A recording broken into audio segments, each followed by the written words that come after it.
A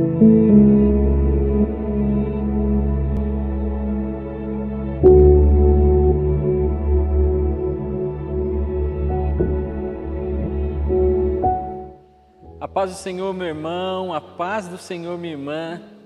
Mais uma quarta-feira que a gente pode estar aqui reunido no nosso canal do YouTube para continuar aprendendo com as palavras de Jesus ali no Sermão do Monte.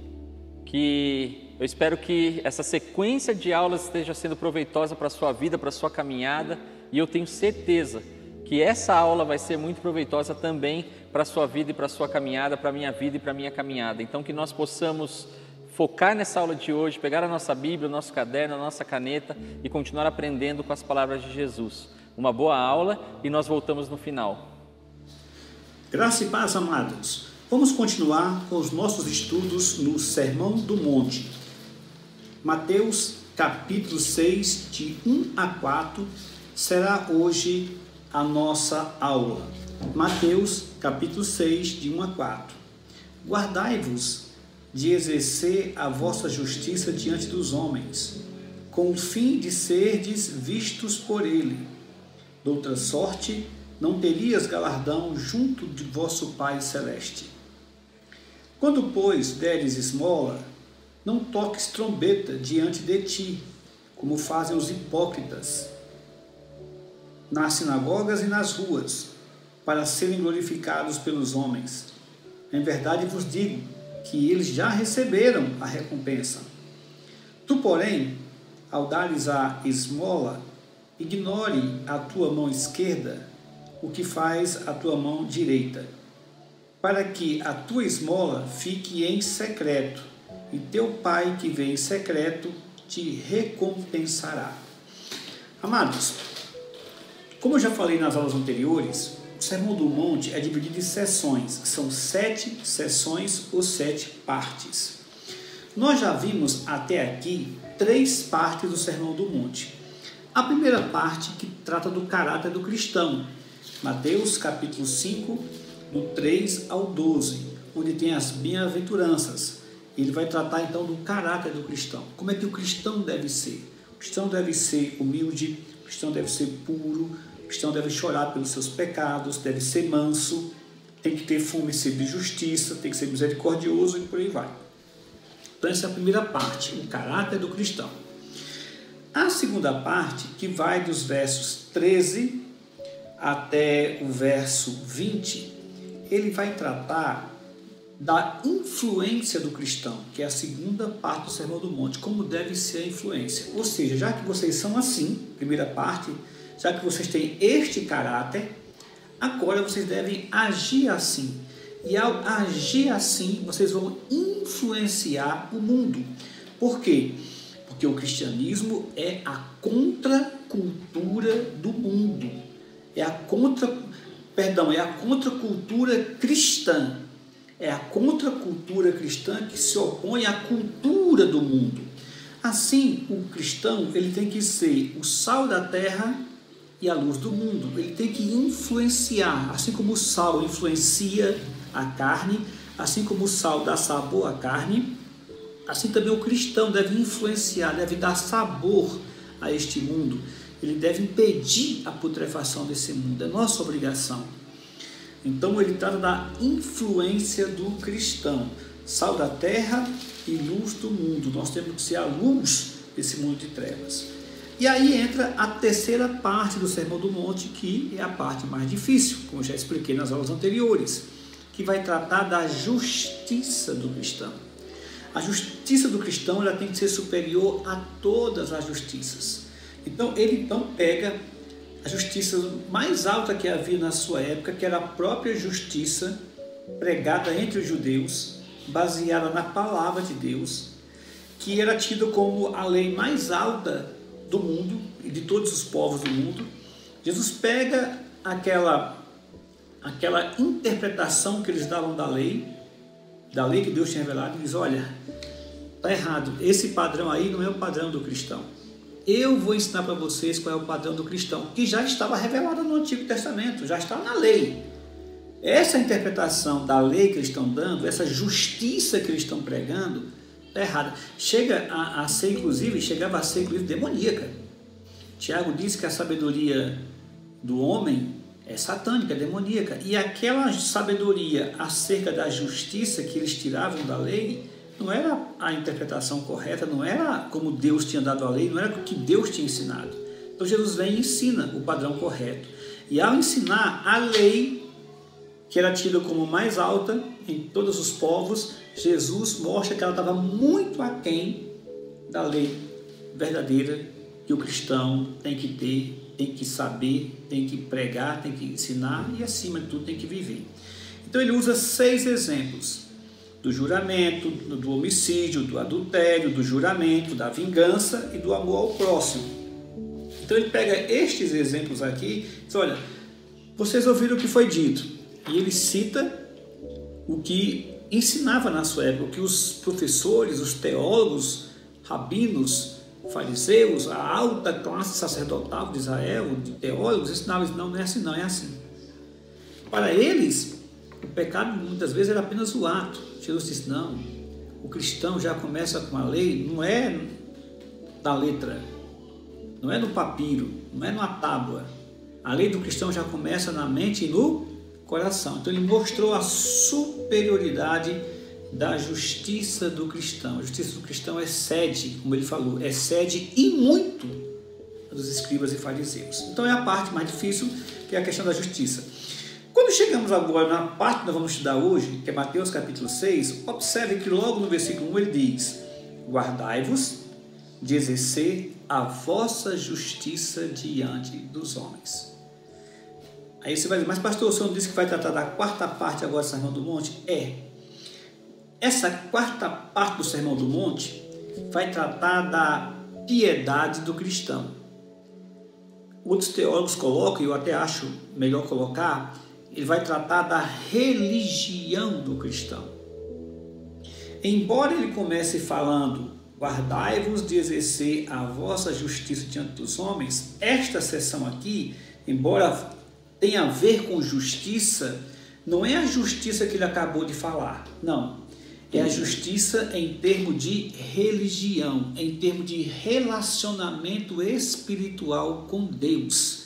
Quando eu digo a piedade do cristão, e muitos teólogos dividem essa quarta parte na piedade do cristão, é bom nós entendermos que a palavra piedade, no português, e me parece em todas as línguas latinas, pelo que eu conheço, pelo pouco que eu conheço das línguas latinas, a palavra piedade se confunde com caridade. Quando nós falamos de alguém piedoso ou de piedade, a pessoa já pensa logo em caridade, em, sei lá, dar esmola, fazer uma boa ação, uma boa obra. E repito, isso é algo típico da língua latina. No entanto, piedade na Bíblia hebraica, no grego, no Novo Testamento, não significa caridade.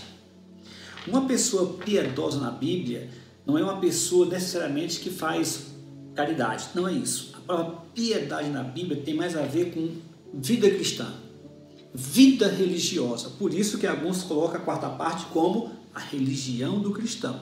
Por quê? Porque a palavra piedade, na língua portuguesa e nas línguas latinas, confunde com caridade.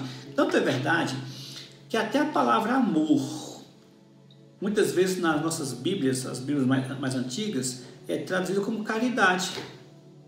Por quê? Porque eles confundem a vida cristã, a piedade, como a Bíblia ensina, com caridade. Você já viu traduções que diz isso, né?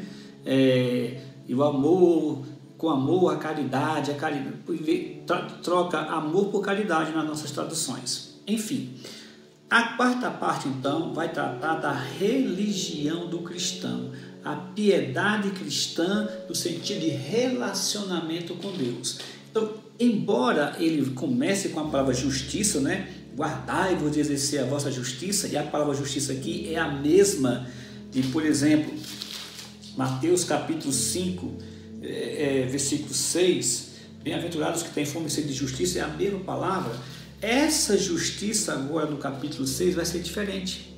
Não vai ser a justiça que se ensinava acerca do homicídio, do adultério, do juramento, da vingança, não. Ele vai tratar agora da justiça religiosa. O sentido agora aqui dessa justiça seria diferente, porque vai tratar do relacionamento do pecador com Deus. Pode observar que antes ele estava tratando de honestidade, na parte anterior, na seção anterior, a justiça do cristão, ele estava tratando sobre honestidade, sobre bondade, sobre pureza, certo? Mas agora não.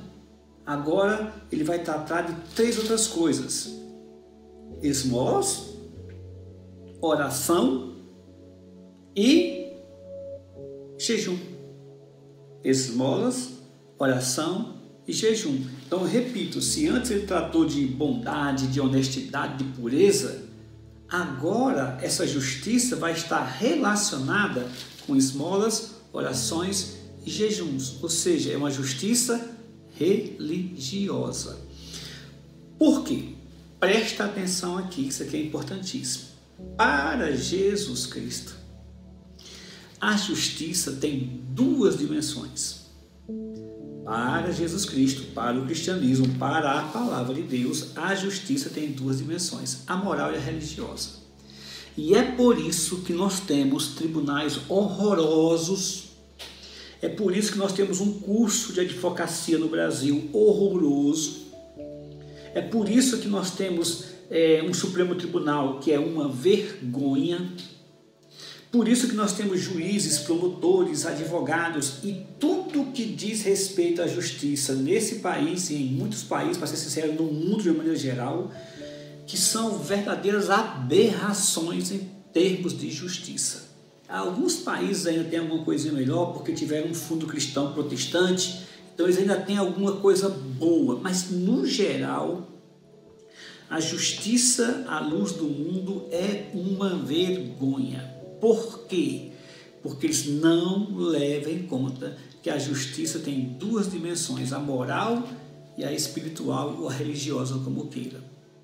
O homem só é assim corrupto, caído, malfeitor, iníquo, criminoso, homicida, bandido, porque espiritualmente ele está morto. A justiça dele no mundo espiritual já começa errada. Então ele reflete no mundo material a sua queda na questão de justiça no mundo espiritual. Ele é injusto com Deus, para começar a conversa. Ele é injusto com a graça de Deus, ele é injusto com o amor de Deus, ele é injusto com a existência de Deus, ele é injusto com a palavra de Deus, ele é injusto com o reino de Deus, ele é injusto com Jesus Cristo, ele é injusto com o sacrifício de Cristo, ele é injusto com o convite de Cristo e por ser morto no delito e pecado, esse homem iníquo, injusto, reflete essa injustiça no mundo material que nós vivemos. Mas eu não conheço nenhuma faculdade no Brasil que ensine isso. Se tiver, eu não conheço. Deus queira que tenha, ou Deus queira que comece a ter. Mas só conheço na teologia protestante. A justiça de Deus tem 2 dimensões, a moral e a espiritual, ou a religiosa, como queira. Jesus, como eu já acabei de falar, já tinha ordenado nas passagens anteriores: sejam diferentes dos escribas e fariseus. Ele deixou isso claro. Vocês têm que exceder a justiça dos escribas e fariseus. Vocês têm que ser diferente também do mundo ímpio, do mundo pagão. O mundo pagão, eles não entendem essa palavra aqui é alienígena para eles, eles não conseguem entender. Vocês têm que ser diferente do mundo pagão, do mundo de uma maneira geral, até do mundo daqueles que dizem que conhecem Deus, mas acabam não conhecendo. Mas agora ele acrescenta uma outra antítese para nós sermos diferentes. Isso aqui é importantíssimo, isso aqui é aqui onde pega a coisa. Ele diz, olha, não sejam diferentes dos escribas e fariseus, sejam diferentes dos pagãos, seja diferente do mundo. Mas agora ele diz, seja diferente dos hipócritas. Versículo 2. Quando, pois, deres esmolas, Mateus 6:2. Quando, pois, deres esmola, não toques trombetas diante de ti, como fazem os hipócritas nas sinagogas e nas ruas, para serem glorificados pelos homens. Em verdade vos digo que eles já receberam a recompensa. Então ele acrescenta agora uma outra classe que nós temos que ser diferente. Nós não podemos ser hipócritas. hipócritas. Hipócrita é o sermão e a palavra que Jesus mais usa para combater o que nós chamamos de falsa religiosidade ou religiosidade hipócrita. É uma palavra, creio eu, que foi Jesus que deu significado a ela. Eu não tenho bem certeza que se foi Cristo que passou a dar significado a essa palavra, mas até onde eu conheço essa palavra mais na boca de Cristo. Eu não conheço essa palavra neste sentido na boca de outras pessoas. Pode até ter, mas eu não conheço. Hipócrita, você sabe tão bem quanto eu, que eram os atores antigos, da antiguidade. Começou com oradores, né, os oradores, depois ficou orador e ator, quando interpretavam nos palcos gregos. E eles usavam aquelas máscaras e interpretavam suas comédias, suas tragédias, suas sátiras e por aí vai. Só que o hipócrita, no caso o ator grego num palco, não tem problema nenhum, porque todo mundo sabe que aquilo é uma ficção, todo mundo sabe que ele está interpretando um personagem. Na vida social e principalmente na vida religiosa, como ele vai tratar agora, é terrível. É um pecado terrível. Lembre-se que o sermão mais duro de Jesus Cristo, Mateus capítulo 23, que é o último sermão dele, tentando alertar aquela nação para sair daquela letargia espiritual que estava, ele começa com o famoso ai, lá da cultura hebraica, ai de vós, os famosos ais, e ele acrescenta, ai de vós, hipócritas, e vai descrevendo ações espirituais manchadas pela hipocrisia. Ok. Nós não podemos ser hipócritas no nosso relacionamento com Deus. Aí você pode dizer o seguinte, ele está dizendo o seguinte, quando, pois, deres esmola, não toques trombeta diante de ti. No versículo seguinte diz, quando deres a esmola, ignora a tua mão esquerda o que faz com a tua mão direita. Tem uns mormons que saem batendo de porta em porta, que não sabem nada da Bíblia nem de Deus, mas uma coisa eles sabem, eles são treinados para isso, é procurar, entre aspas, contradições na Bíblia. E muitos deles saem na tua porta dizendo que, mostrando as contradições da Bíblia, e uma das que eles citam é essa daqui. Ele diz o seguinte, olha, eu não estou entendendo, Jesus disse para você, a mão esquerda não vê o que você faz com a mão direita, quando deres esmola não toque trombeta, mas aqui em Mateus 5,16, ele diz, assim brilhe também a vossa luz diante dos homens, para que vejam as vossas boas obras e glorifiquem a vosso Pai que está no céu.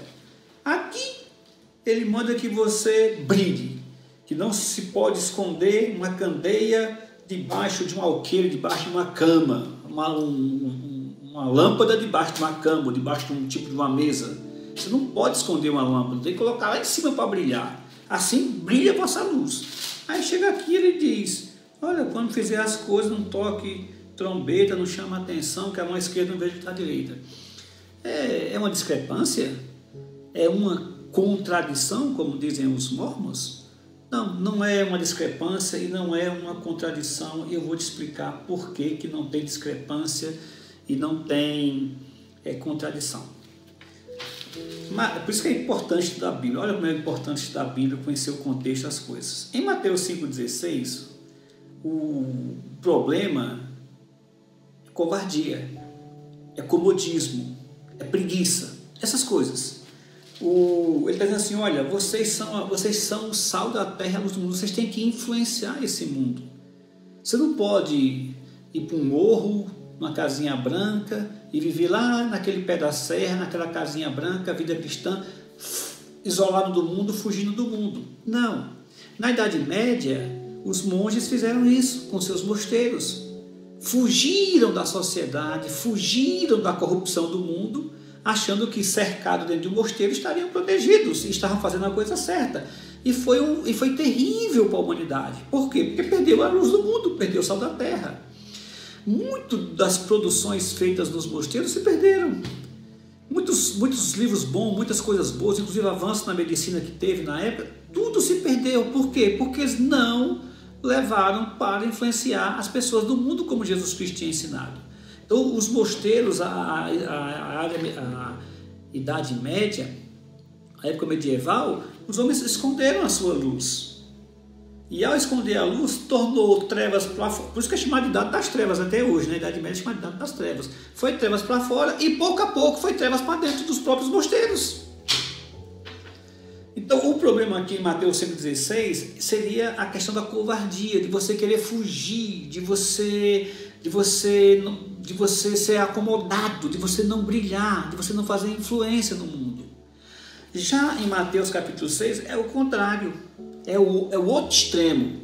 Se em Mateus capítulo 5, versículo 16, o problema é comodismo, covardia, preguiça, essas coisas, em Mateus 6,1 o problema é orgulho, vaidade, soberba. São covardes, são preguiçosos, são tímidos na sua fé, são acomodados, escondem-se. Não dão testemunho de Cristo e nem da palavra de Deus. O outro é orgulhoso, vaidoso, soberbo. Dá testemunho não de Cristo, mas dele mesmo. Não busca a glória de Deus, mas a glória dele mesmo. Então são dois pecados diferentes que levam um a se esconder e o outro a atrair a atenção para si e não para Cristo. Então, em ambos os casos, o propósito está claro. Tanto lá em Mateus 5,16, como em Mateus capítulo 6, 1 a 4, o que a palavra de Deus nos manda é glorificar a Deus, fazer tudo para a glória de Deus. Se eu me escondo e não faço o que devia fazer como cristão, se eu não influencio esse mundo, se eu não brilho nesse mundo, eu não estou buscando a glória de Deus. Mas se eu faço, chamando a atenção para mim, também não estou buscando a glória de Deus. Portanto, não há nenhuma contradição. Tem um teólogo britânico, ele costuma dizer, o nome dele é A.B. Bruce, muito famoso esse teólogo, por sinal. Bruce, ele diz o seguinte, Mateus 5,16 e Mateus 6, de 1 a 4 é o seguinte, é mostrar quando tentados a esconder e esconder quando tentados a mostrar. Ou seja, quando você está tentado a se esconder, a não dar testemunho, mostra. E quando você está tentado a mostrar, chamando a atenção para si, se esconda. É mais ou menos isso aí que o Bruce resumiu. Mas vamos lá. Ele vai dar 3 exemplos. Primeiro, da justiça religiosa, que ele está tratando agora. 3 exemplos da justiça religiosa, do relacionamento entre nós e Deus. Veja que esses 3 exemplos interessantes. O primeiro é esmolas. Esmola trata do meu relacionamento com Deus, sim, porque por amor a Deus e para a glória de Deus que eu tenho que fazer isso, mas trata também de mim para com o meu próximo. O segundo tem a ver com oração. Também tem a ver com o próximo, porque nós oramos pelas pessoas, mas ela tem mais a ver comigo e Deus. E por último, os jejuns. Também tem a ver com Deus, mas tem a ver particularmente entre eu e Deus. Um teólogo resumiu da seguinte maneira: Jesus parte do pressuposto que devemos fazer esmolas, o próximo, oração, Deus, jejum, eu. Então são 3 exemplos que tratam intimamente o nosso relacionamento com Deus, com o próximo e conosco mesmo. Agora, observe que ele falou o seguinte, versículos Mateus 6:1, guardai-vos de exercer a vossa justiça diante dos homens, como filhos serdes vistos por eles. De outra sorte, não tereis galardão junto do vosso Pai Celeste. Agora preste atenção. Quando, pois, deres esmolas, ele não está dizendo se nós iremos dar esmola. Ele não está dizendo se por acaso a gente fizer isso, caridade, boas obras. Ele já parte do pressuposto que devemos fazer. Por isso que ele diz, quando você fizer isso, quando você contribuir, quando você ajudar o reino de Deus, quando você der uma esmola, quando você der uma oferta, quando você der o dízimo, quando você contribuir com o reino de Deus, em outras palavras, ele não está dizendo se. E é por isso que eu pego no pé daqueles teólogos que dizem que o dízimo não é obrigado. Ele está tratando de esmolas, mas a palavra aqui pode muito bem ser traduzida como oferta. Então, quando você ofertar, certo? Então, a ideia a questão não é fazer, porque ele já parte do pressuposto que nós vamos fazer. Que o cristão, por ser uma pessoa misericordiosa, por ter o amor de Deus, ele vai contribuir. Ele vai fazer, naturalmente ele vai fazer, ele tem prazer, ele não é apegado às coisas desse mundo, nem às coisas dessa terra, nem ao dinheiro pelo dinheiro, não. O pouco que ele tem, ele vê uma pessoa necessitada, ele procura ajudar, com o pouco que tem, é que nem aquela viúva pobre lá. Então a questão não é fazer, ele já sabe o que nós vamos fazer, ele já parte do pressuposto que vamos fazer. A questão é como fazer e por que fazer. Então ele está corrigindo o como e o porquê, não o ato de fazer. E é interessante que lá naquela parábola do fariseu, que vai ao templo, né, e agradece a Deus porque dá o dízimo do cominho, do endo, do hortelã, né, até aqueles matinhos que crescem na casa dele, aquelas ervazinhas que qualquer um podia plantar, e ele dava o dízimo daquele. Em nenhum momento Jesus questiona o ato dele fazer aquilo. Em nenhum momento Jesus questiona do fariseu de fazer aquele, do ato de fazer. O que ele questiona é a atitude, é o como ele está fazendo e a motivação pelo qual ele está fazendo. Muito bem. Colocado isso, ele faz então um contraste aqui no versículo 2. E no versículo 2 em diante, né, ele vai dizer: quando, pois, deres esmola, não toques trombeta diante dos homens, como fazem os hipócritas na sinagoga e nas ruas, para serem glorificados pelos homens. Em verdade vos digo que eles já receberam a recompensa. Ele está fazendo um contraste de novo com os escribas e fariseus. Você vai dizer, mas como assim? Nas sinagogas, que era o local onde os judeus frequentavam, principalmente os fariseus.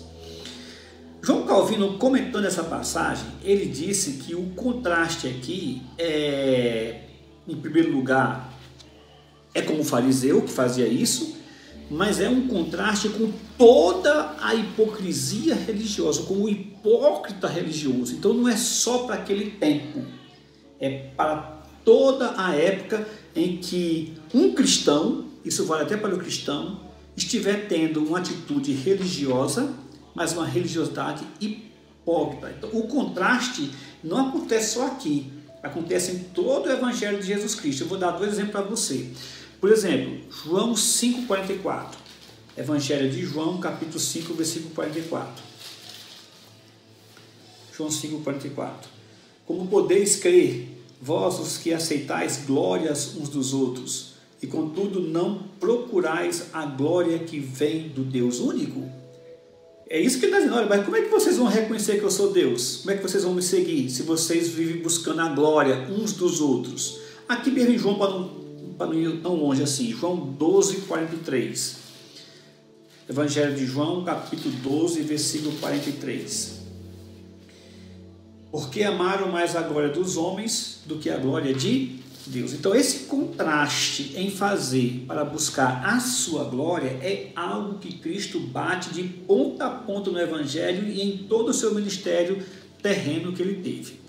Então a questão é a justiça do cristão como deve ser, em contrapartida, em contraste com a religiosidade do hipócrita. Veja que os dois são religiosos. O cristão que tem a sua religião, que tem Cristo, e o religioso hipócrita, que também é religioso. Tanto é que o fariseu ia fazer isso na sinagoga, ia fazer no templo essas coisas. Ele está dizendo, olha, cuidado com isso aqui. A justiça religiosa, a piedade do cristão, a justiça religiosa do cristão, a religião, a espiritualidade religiosa do cristão não pode ser desse jeito. Tem que ser diferente. Então ele vai explicar. Há 3 possibilidades, nos 3 exemplos que ele está dando aqui.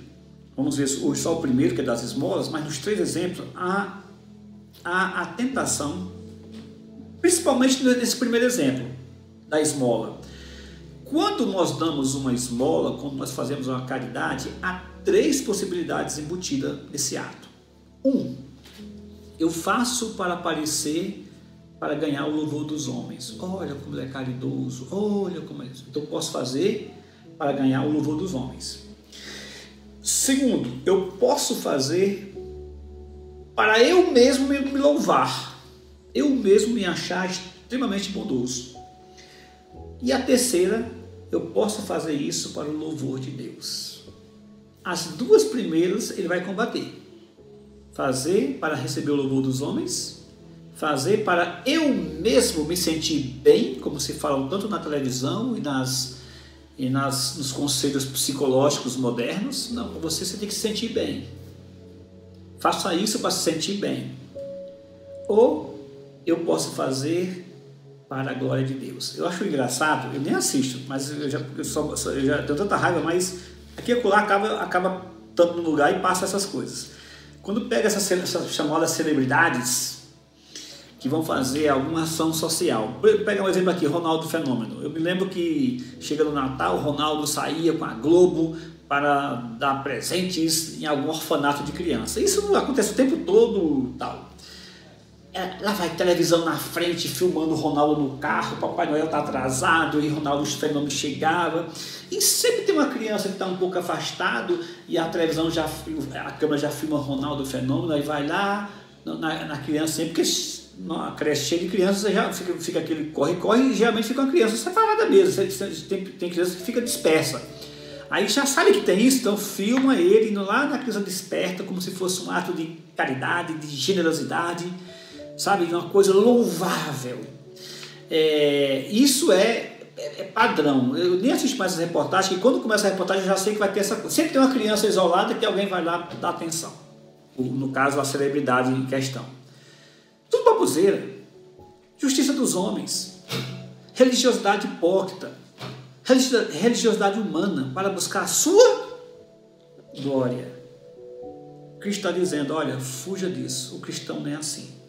Então, como eu estava dizendo, João Calvino, comentando este versículo, ele comentou dizendo que o fariseu, principalmente o fariseu abastado, quando ia dar esmolas, às vezes ia um coro de pessoas na frente tocando.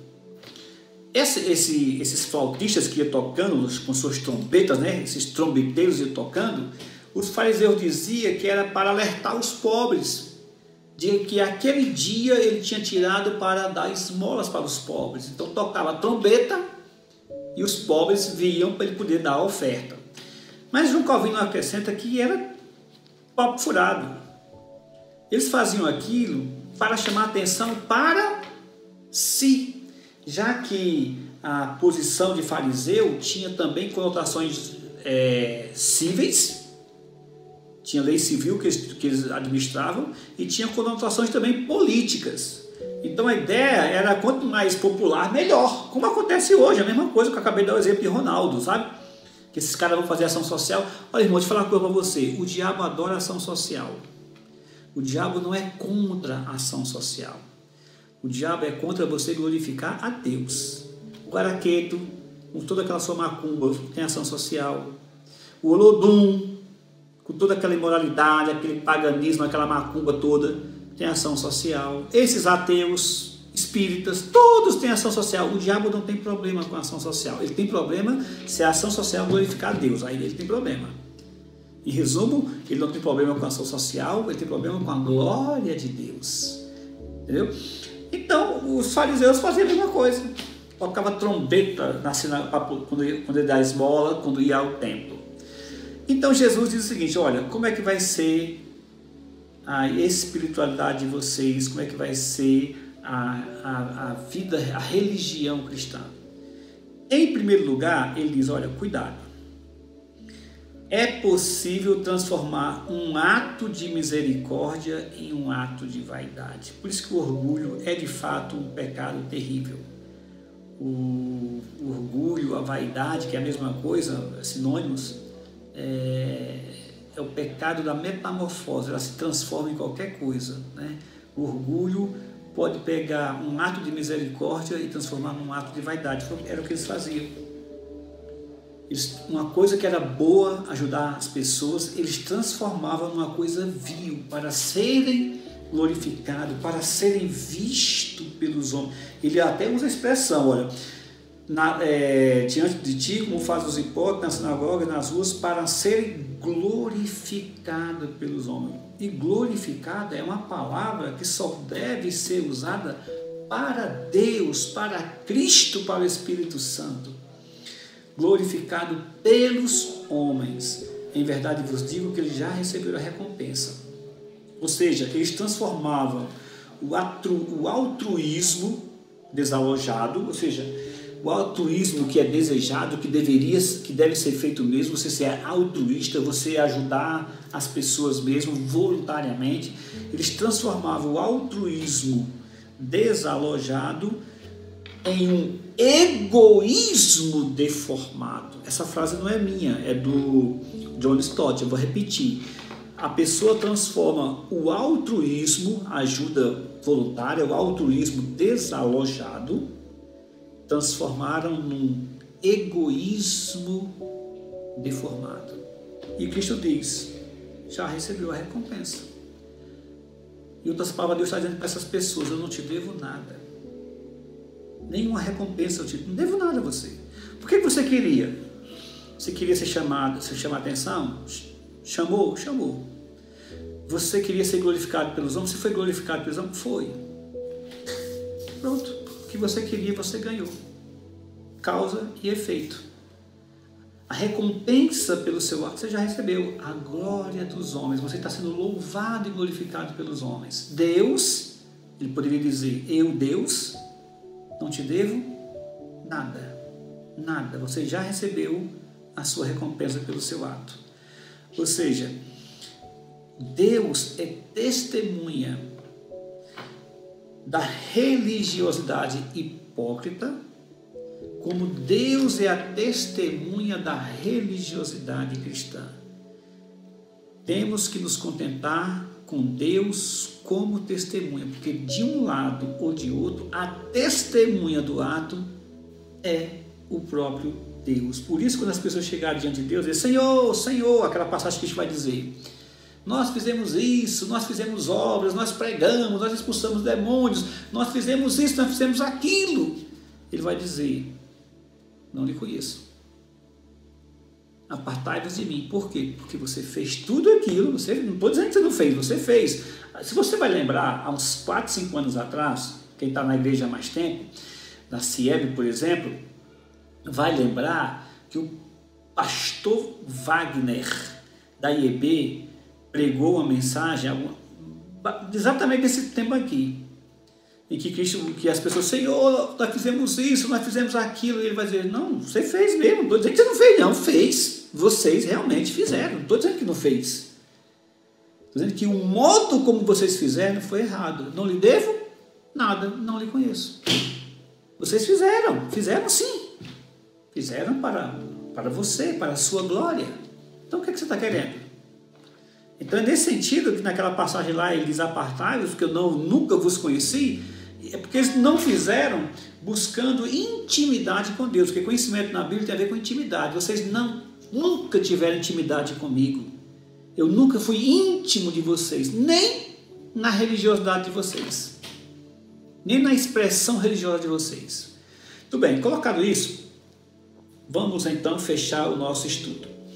O que é que Jesus está ensinando? Como é que nós podemos aplicar esse estudo, este ensino de Jesus Cristo? Primeiro, devemos fazer sim. Devemos fazer caridade. E caridade aqui não é apenas dar esmola.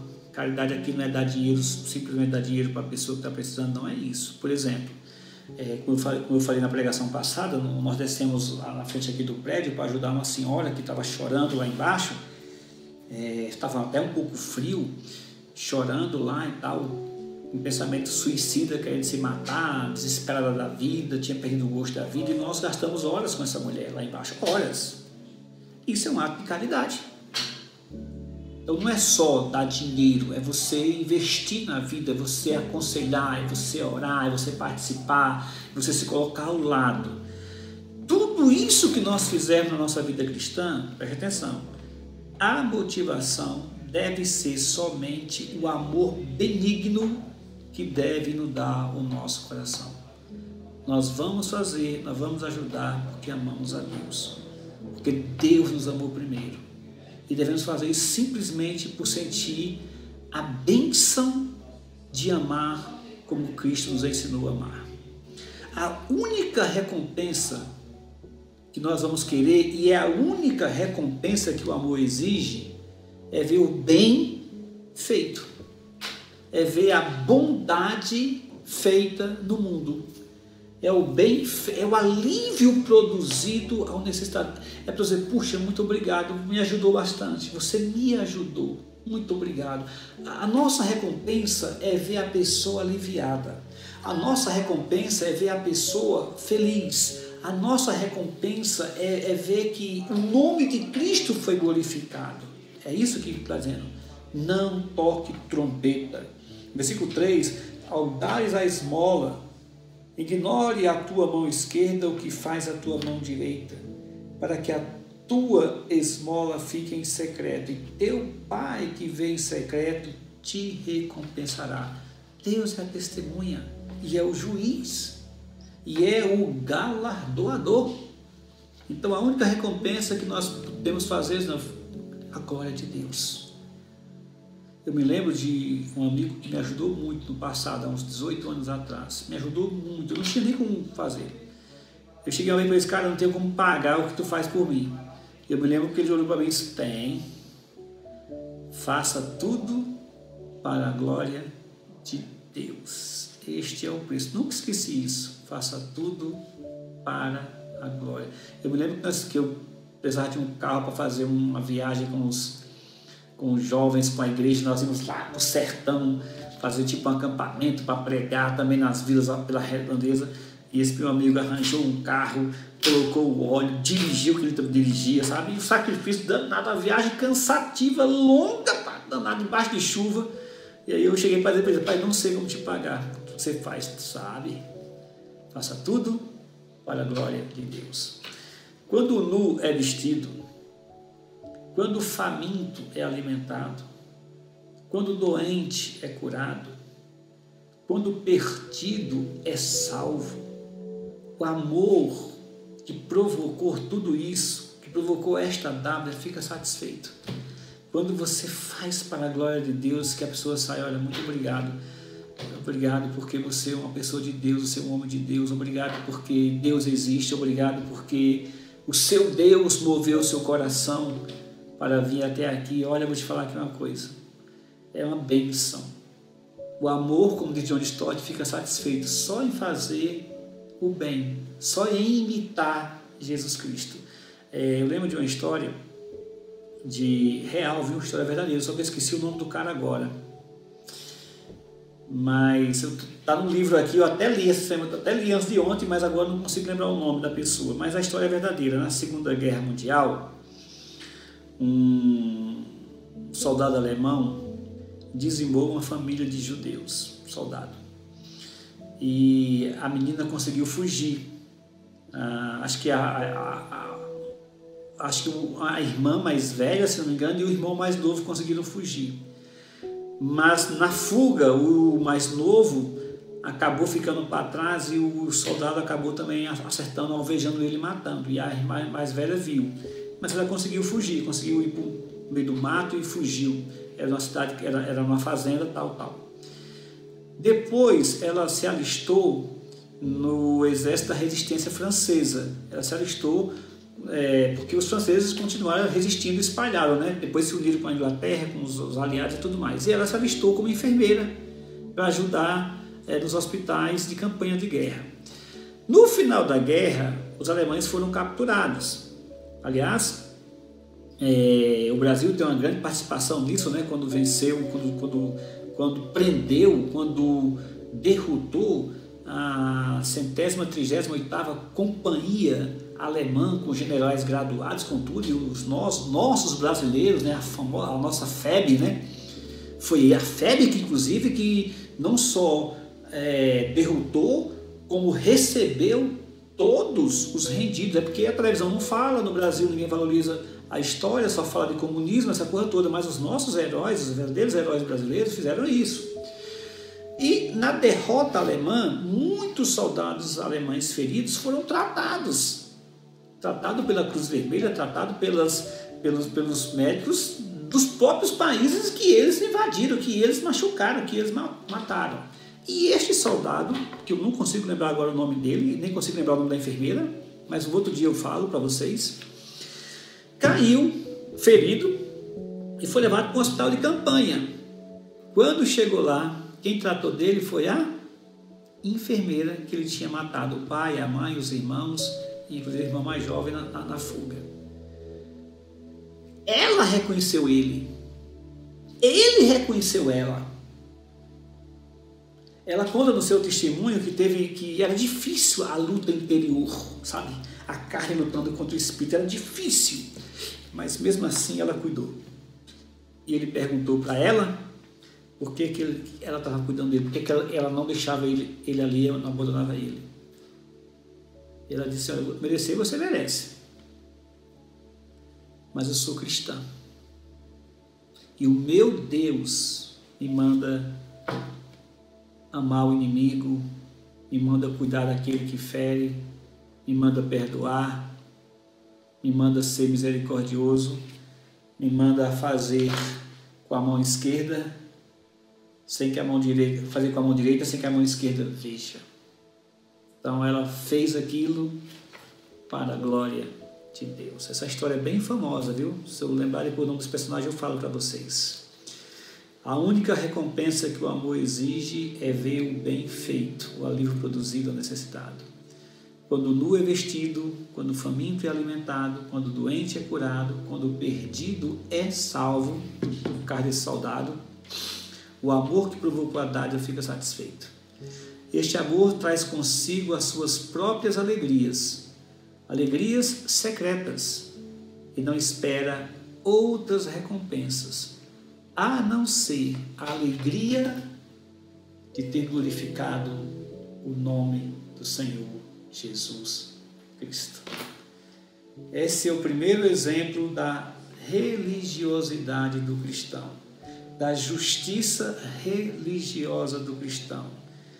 É a piedade do cristão.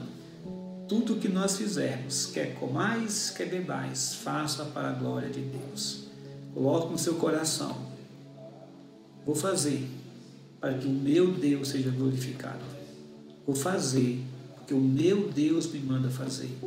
Vou fazer para que o nome de Jesus seja enaltecido, para que a luz brilhe no meio das trevas. Até dar uma esmola, até um copo d'água não vai ficar sem ser recompensa. Se você fizer, como diz Cristo, se você fizer isso em meu, não é dar o copo d'água, é dar o copo d'água em nome de Jesus.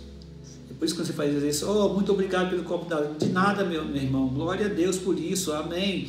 Em nome de Cristo, louvado seja Deus, faça para a glória de Deus. Deus abençoe e até a próxima aula. Louvado seja Deus por mais essa aula maravilhosa que nós tivemos. Que Deus recompense a vida do pastor Helder, que Deus recompense a sua vida também, que está acompanhando essa sequência de aulas junto conosco.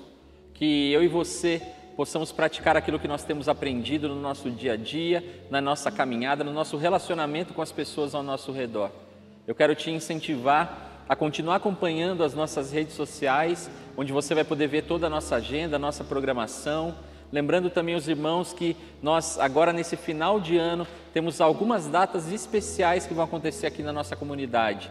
O nosso bazar de fim de ano, nós teremos também o batismo nas águas, nós teremos também a nossa ceia. E todas essas informações você pode encontrar no nosso aplicativo oficial ou também nas nossas redes sociais. Então fique ligado, participe e ore pelos trabalhos da nossa comunidade. Que o Senhor nos abençoe e nos guarde, que o Senhor faça resplandecer o seu rosto sobre nós e continue tendo misericórdia de nós. Que sobre nós o Senhor levante o seu rosto e nos dê a paz que só Ele pode dar, não somente hoje, mas eternamente. Amém. Tenha uma boa noite de quarta-feira e que Deus te abençoe.